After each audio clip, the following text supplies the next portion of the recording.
Hi everyone, and welcome to our first Fresh Cut Flowers webinar of 2020. This month we are focusing on Valentine's Day flowers. My name is Georgina Sampat and I'm the Floralife's Global Marketing Coordinator, and together with Technical Sales Support Representative Emma Bradford, we bring you useful educational flower information in 30 minutes during these Fresh Cut Flowers webinars. So this is a monthly initiative. Next month's topic is the importance of keeping flowers cold.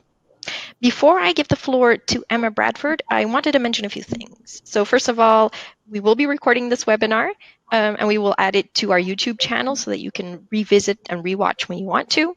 And if you have any questions during the webinar, please feel free to send them to us using the chat application on your screen.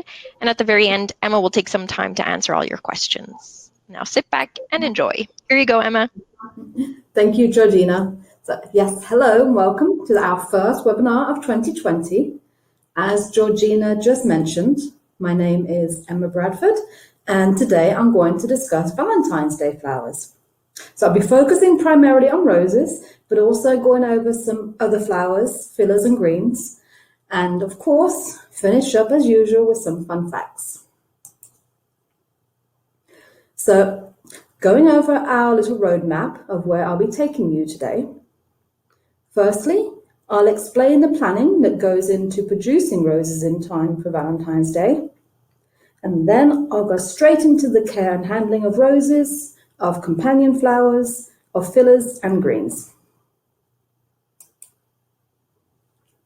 So, how do growers manage to supply the enormous amount of red roses required in time for Valentine's Day?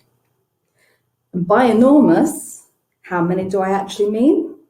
Well, according to aboutflowers.com, about 250 million stems of red roses are grown just for Valentine's Day. And to put that into perspective, that's enough to give every woman, man, and child in Japan 2 roses each. Now that's a lot of roses. So how do they do it? Well, not surprisingly, planning starts at least a year in advance. That's right. Starting on about February 15th, planning for February 14th of the following year begins. And so by November, growers will know exactly how many roses they need to produce for the following February. And that's about the time when they begin pruning back their rose bushes to stimulate the growth of new flowers just in time for February. And by the way, that's also why there could be shortages of red roses at Christmas time in some areas. Then in late January to early February, harvesting begins so that the roses can arrive at their destination in time for Valentine's Day. Right, so you've received your shipment of roses for Valentine's Day. How should you take care of them? Well, there is not one silver bullet method of ensuring your roses perform at their best. Instead, it's a number of things which, if done correctly and in the right combination, will help to make your Valentine's Day a success. Now, the first and most important thing is storing your roses at the correct temperature. Then come goods hygiene, preparing the stems correctly, hydrating and nourishing them, protecting them, and then lastly, making sure that your customers know how to take care of them once they are home. Right. So if you've been following the Floralife webinars over the last year, you'll already know that temperature is the most important factor for preserving the vase life of flowers. And the optimal storage temperature for most cut flowers, including roses, is 1 to 3 degrees C. Now, tropical flowers, on the other hand, should be stored at 12 degrees C. And that's because they can suffer from cold damage if they get too cold. But they are the special case. The other important factor for cold storage is the relative humidity. That means how much water is held in the air. And the optimal relative humidity for any storage is 75 to 85%.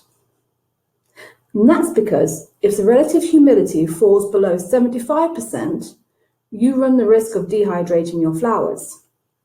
And if the levels are over 90%, you run the risk of developing botrytis. Now, for optimal vase life retention, these storage temperatures and relative humidity levels should be observed at all stages of the supply chain, not just one or the other, all the way through.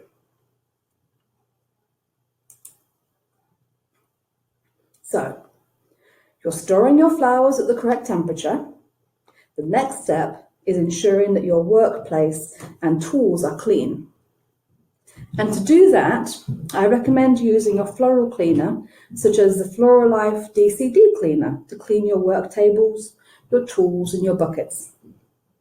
Now, the DCD in the name stands for disinfect, clean, and deodorize, meaning it will disinfect, and this product has a residual effect. Now, that means that it doesn't need to be rinsed off after you use it. So anything that you clean using this product, like tools or buckets, will stay clean until you need to use them again. So why is good hygiene important? Well, the reason is bacteria. So what's so bad about bacteria? Well, bacteria can be sucked up into the xylem, where it can cause a physical blockage, preventing water from getting up the stem. Now, bacteria is not going to cause a disease, but it will cause a physical blockage. And when this happens, the flower food is no longer able to get up the flower, and for the flower to stay hydrated and nourished, and it can lead to premature wilting and bent neck. So how do we keep bacteria in check? Well, that comes down to good basic hygiene, meaning that all surfaces or buckets or tools that come into contact with flowers at any time should be cleaned using a floral cleaner such as the Floralife DCD cleaner. So, now your flowers are being stored at the correct temperature and relative humidity. Your workspace, your tools, your buckets are now clean. The next step is to prepare your stems correctly for storage. Now, firstly, it's important to remove any leaves that will be below the waterline. Now, this is because those leaves will have bacteria on them. It's a given, bacteria is everywhere, it will be on those leaves. And removing them before you put the stems into your post-harvest solution means that you'll prevent that extra bacteria from getting into your solution. Now, that's one reason to remove the leaves. The other reason is because if you leave them on and they do get into the water, they can rot and they pollute the water, and then those rotting leaves in turn will turn into food for the bacteria that was on them to begin with. So remove the leaves below the water. Now, for the leaves that will be above the waterline, that's a totally different story. These leaves should be left on, and I'll tell you for why. Well, it has to do with the way in which water moves through a plant. If you cast your mind back, way back to last February, the very first webinar, Botany 101, you remember that plants have water-carrying tubes called xylem. And these tubes run from the roots up to the tips of the leaves. Now, inside these xylem tubes, the water molecules form a long continuous chain. You can think of the water molecules holding hands with each other in a long continuous chain from the roots all the way up to the leaves. Now, when one water molecule is transpired from the leaves, it causes that water chain to move up by one molecule, which in turn pulls one more water molecule into the xylem from the roots. And this is basically how all water moves through all plants, always from the roots up to the leaves. Right, now going back to our cut flower stem, the water moves through them in exactly the same way. And leaving the upper leaves in place will help to draw the water up the stem and keep the flowers hydrated. Now, once you've taken care of the leaves, you're ready to recut the stems with a clean, sharp blade. Now, it doesn't matter if you cut with scissors or a knife or secateurs. So long as it's clean and sharp, it will be fine. And also, the cut doesn't have to be at an angle. Straight across is fine. Right. Now your flowers are being stored at the correct temperature, your workspace and tools are clean, and your stems have been prepped and ready. The next step is using a post-harvest product to hydrate and nourish your flowers. Now, if you are a grower and want to hydrate your stems after harvest, I recommend using the Floralife Express Clear 100, which will hydrate your stems. If you are a wholesaler, flower packer, or florist, and you want to rehydrate and then store your flowers for a few days, then I recommend using the Floralife Express Clear 200, which will hydrate and nourish. So how do these products hydrate and nourish the flower? Well, simply put, they help the water move up the xylem tubes, they decrease the pH of the water, and in the case of the Express 200, they nourish by providing food in the form of sugar. And lastly, they both provide trace elements necessary to keep the flower cells functioning. So those are all the steps that can be done once the flowers arrive at their destination. Is there any way to protect them before that? Well, yes. There are things that can be done to protect the flowers while they are in transit between the grower and the packer or the florist or the wholesaler. And these are using the transport paper liner in every box of roses to protect them against the environment, and using ethyl block to protect the stems against the harmful effects of ethylene. So, that's everything that you can do to ensure that your customers receive top quality flowers. What can you do to ensure that they last as long as possible after the sale? Well, it all comes down to educating your customers and basically teaching them to replicate the same steps that you have just used to get the best out of their flowers at home. So just as before, it starts with good hygiene. Always recommend the customers always start with a clean vase. Correct stem preparation, so that's removing all those lower leaves but keeping the top ones. Nourishing by using a good quality flower food and mixing it correctly with the correct amount of water, and then topping it up so that the flowers never run out of flower food or solution or water. Keeping their flowers out of direct sunlight and away from drafts. And then lastly, making sure they keep their flowers away from fruits, vegetables, or other sources of ethylene.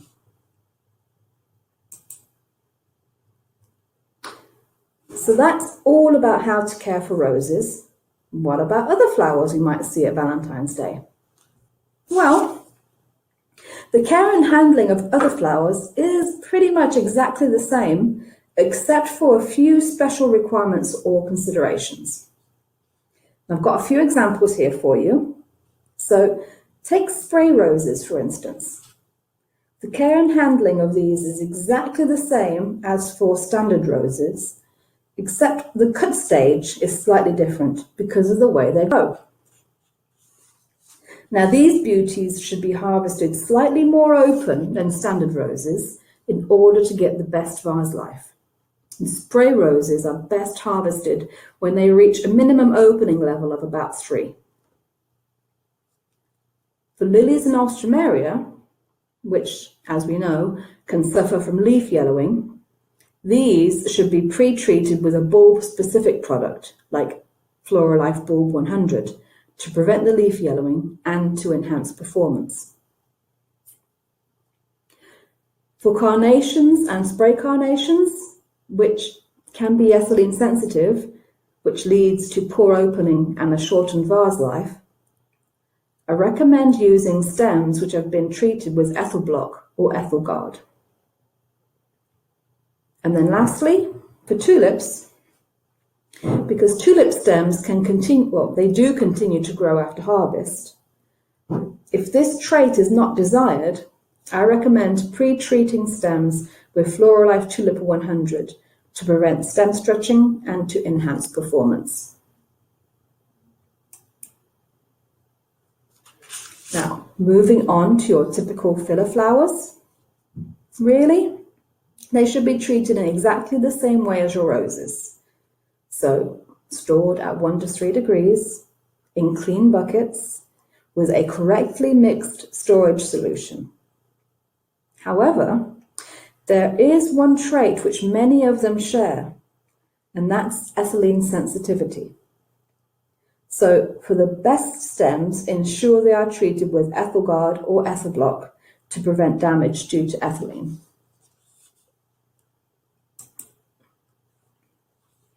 And then lastly, but not at all least, as these guys are super important, are the greens.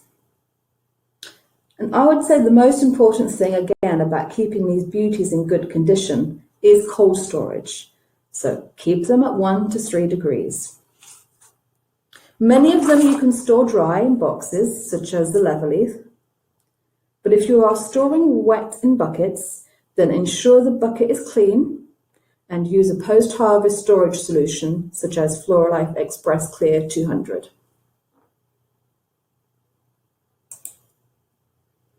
Right, so that's all the basic care and handling you need to care for your Valentine's roses, other flowers, fillers and greens. Let's finish with some fun facts.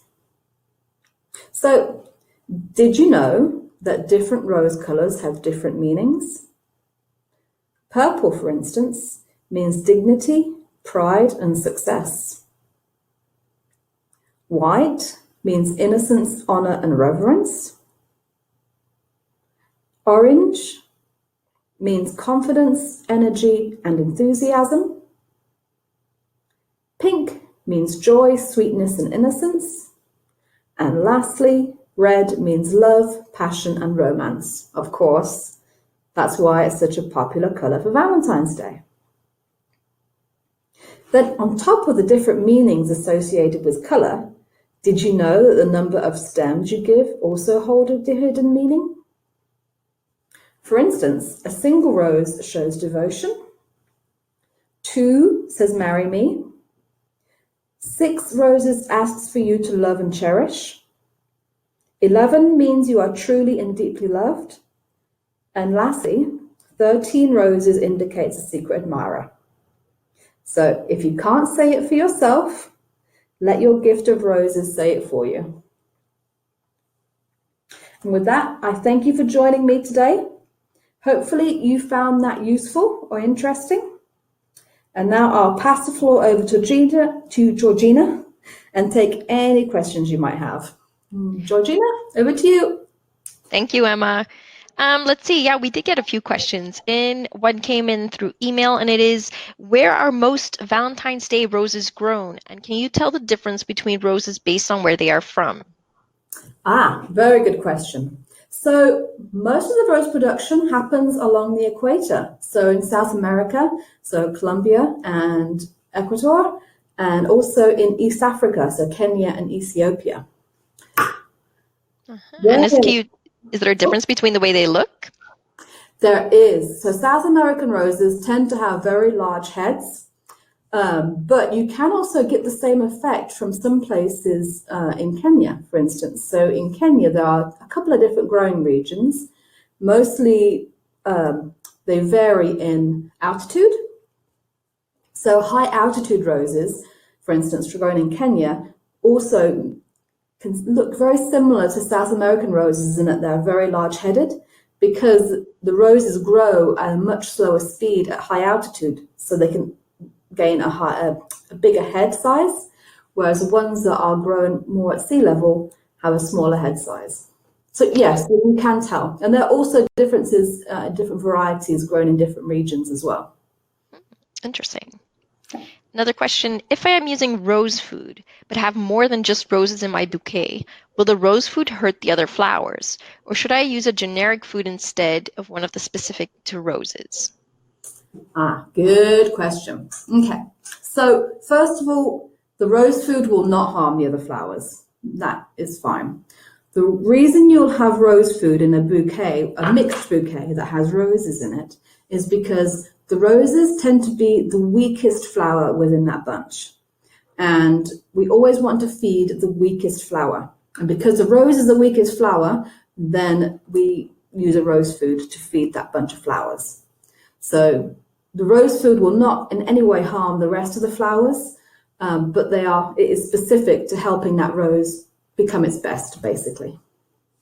Okay. Does the ethyl block help keep color after flower is cut? More so when dehydrated for later use? Good question. It depends on the crop for that. So the ethyl block, for instance, is very good at retaining the color in orchids. Oh, now I'm having a mental block as the type of orchid it is. Not a phalaenopsis. Somebody has to help me out with that. It's a specific type of orchid that is used for corsages mainly. So they are a very short stem, and ethyl block works really well on those to retain the color in them. So even a white, for instance, because those orchids, even if they're white, have some very distinct color markings on them. When you use ethyl block on that orchid, those markings stay a lot more distinct than if they aren't treated with ethyl block, basically. So it does retain the color. Okay. So good reason to use it. Yeah. Let's see. Oh, is it the Cybidium? Yes. Cymbidiums. Yeah. Yes. Thank you, Jill. Thank you.